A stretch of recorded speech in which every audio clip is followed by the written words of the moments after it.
Something I really wanted to dissect from this film was how the inspirations that I clearly remember pulling from found their way into my film. In other words, what I quote unquote stole from other pieces of filmmaking to make my own film.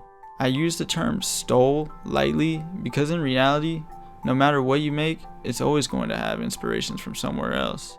But there is a fine line between using these inspirations to craft your own work and just completely ripping off someone.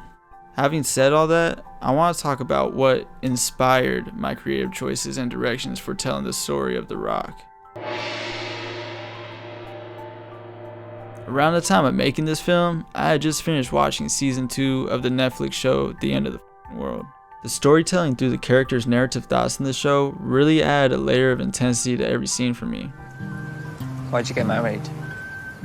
Because I wanted to. Okay. Because I thought I wanted to.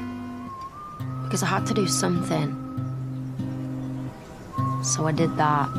The cinematography, framing, and even titles from The End of the World made his voice in The Rock.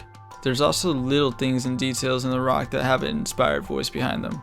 For example, this transition of time using day to night I pulled straight from the ending of Ari Aster's film, Hereditary.